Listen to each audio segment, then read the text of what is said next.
這幾天網上大家都在傳一個東西，我看完呢有點傻眼。iPhone 18 Pro 的內部資料呀，居然就直接泄密曝光了，不是那種什麼奇怪的爆料了，這次是 Apple 在印度的代工厂塔塔的內部的資料，直接就被這個駭客呀給整晚端走了。630GB 20萬個檔案，全部呢都丟到那個暗網上了。路透社呢有去查證過，裡面真的有這個 iPhone 18 Pro 的零件的清單，還有就是供應商的名单，連跌落測試的照片呢都有的。那這個應該是我見過的 Apple 最誇張的一次泄密了。我相信即將接任的這個 CEO John Ternus， 他的臉色呢現在一定是不好看的。但是你知道嗎？我看完这堆資料之後呢，我心裡想的呀，不是哇這個 iPhone 18 Pro 好強啊。讓我比較在意的呢，其實是兩件事，主要呢很可能就是它就會漲價了嘛。然後呢，還有一個就是在 AI 時代最關鍵的一個規格呀，看起來是完全沒有變化的。那如果你也擔心 iPhone 18 Pro 會漲價，心裡就在犯嘀咕，到底是趁着漲價之前就入手一個17 Pro 呢，還是就賭一把等這個 iPhone 18 Pro 呢？那今天呀，我們就把這件事情給它徹底說清楚。我先把 iPhone 18 Pro 泄密曝光這件事情給它講清楚吧。駭客拿到的資料呢，這件事情本身呀，可信度是很高的。路透社還有就是半島電視台呢，都是有獨立的查證過的。但是呢，在網絡上瘋傳的很多爆料的影片呢，不代表呀都是真的。舉個例子好了，這幾天很多人都在傳一支影片嘛，就是說是官方的實驗室拍的那個 iPhone 18 Pro 的一個摔機的測試的畫面了。裡面看起來呢，這個機身呢是偏銀灰色的，背板的顏色呢也跟現在的17 Pro 的白色是不一樣的，所以很多人就開始說了，你看這個18 Pro 的背板呢真的有改了。結果我查了一下，這支影片的來源呢其實是有問題的，不是路透社確認過的東西。最早流傳的那個賬號呢，後來呢也就被平台給停權了，貼文呀也就全都下架了。所以你會發現，這次塔塔泄密的資料裡面呢，確實是有摔機測試的照片是沒錯的，但是網絡上瘋傳的這支影片呀，它的來源呢是站不住腳的，不能因為它呢你就說這個 iPhone 18 Pro 的新外觀已經確認了。所以呢，我今天不會在這邊，然後拿出每一張流傳出來的這個照片和圖片吧，就跟你說，你看這個超猛的，我就只會挑真的會影響你買不買的那幾個重點講給你聽。不過在講這些重點之前呢，既然我們聊到了就是資安和資料外洩這件事情嘛，我就想順便的提意見吧，就是資安風險呢，其實不會只發生在這個大的公司身上，你每天在外面連接公共 WiFi 的時候呢，其實也是一樣要小心的。所以我就先分享一個我自己幾乎每天都在用的一個小工具吧。你有沒有這種經驗，帶筆電去外面上網，不論是咖啡廳、飯店，甚至是機場的 WiFi， 坐下來第一件事呢，就是在想是要開熱點呢，還是連接這個公共的 WiFi 呢？開熱點的話呢，怕手機很快沒電嘛，連這個 WiFi 的話呢，又快又方便。最後呢，通常就是先連 WiFi 再說吧。但是很多人呢沒想過的呀，就是你連上的那個網路，這個網路是誰架的呢？背後是怎麼管理的呢？你其實根本是不清楚的。我自己其實呢也很常帶我的筆電去外面工作了，只要连接這個公共 WiFi 的時候呢，我一定都會先把這個 NordVPN 呢給它打開，它會幫你把你的網絡連線呢整條加密，就算在公共的網絡環境裡面，你的連線也就多了一層保護嘛。而且呢，它不只是 VPN 了，還內建了防毒工具，可以從源頭攔截那些網絡威脅，也會呢封鎖一些廣告和可疑的那些釣魚網站。平常我在家倒是不一定開了，但是我在外邊工作的話呢，是肯定會開起來的。除了安全以外，它還有一個我自己很常用到的功能，我經常碰到。比如說我想看一個雅虎奇摩的新聞吧，結果在美國呢就直接被擋掉了。後來切換成台灣的 IP 之後呢，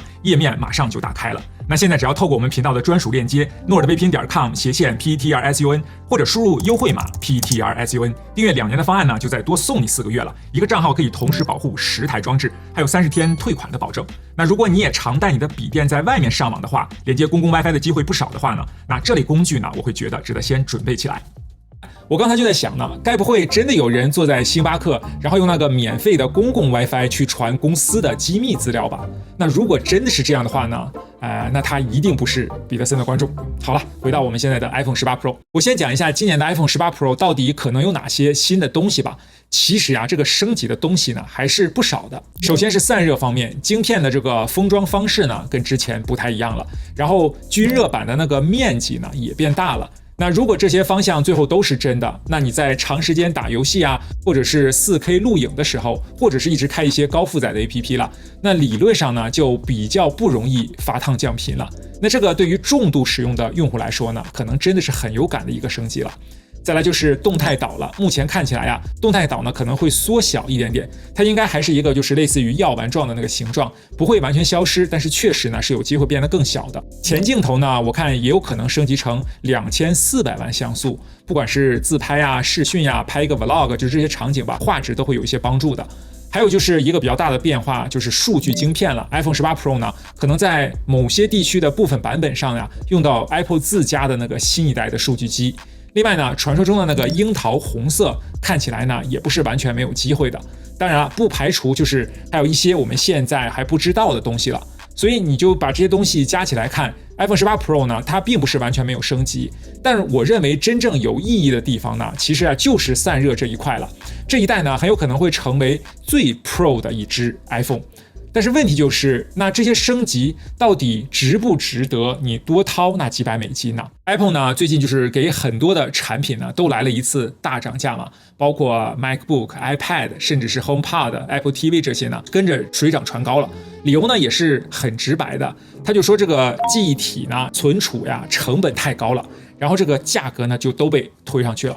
不過比較讓人意外的呀，就是所有的 iPhone 呢都是維持了之前的價格，一分都沒有漲。但是要說 iPhone 18 Pro 也能夠維持這個價格的話呢，那這個不能說是沒有可能了，但是我認為可能性不是太高。現在有分析師就預測了 iPhone 18 Pro 跟這個18 Pro Max 吧，這兩款呀很有可能會漲到200美金左右。當然呢，這個雖然只是一個預測了，不是 Apple 官宣，而且呢，不同的分析師講的數字也不是太一樣，有的說可能只漲個50美金，也有的說呢最高可能會漲到270美金，那這個落差呢其實是很大的。那如果只漲50美金的話呢，說實話這個就不用太糾結了，等新機就好了。但如果真的漲到200美金的話，甚至更多的話呢，那這個就不是一个小錢了，差不多呢已經是一副 AirPods Pro 3，甚至是一個 Apple Watch SE 的預算了。iPhone 18 Pro 呢要完全不漲價的話呢，這個難度是有點大的。不過到時候究竟會漲多少呢？現在是誰都說不準的。好，接下來這一段呢，你一定要認真聽一下，真的很重要。以前我們買這個 iPhone 呢，你在意的可能是這個相機拍的好不好看，然後呢效能夠不夠強，電池續航夠不夠久。但是現在因為到了這個 AI 的時代了嘛，有一個東西是更重要的，那就是這個記憶體了。為什麼突然要在意這個東西呢？因為這個裝置端的 AI 啊，這個晶片跑得快不快呢是一回事，但是手機能不能塞得下夠大的語言模型，能不能同時在背景跑好幾個 AI 的功能，靠的呢就是另一件事了，其實就是這個記憶體的容量了。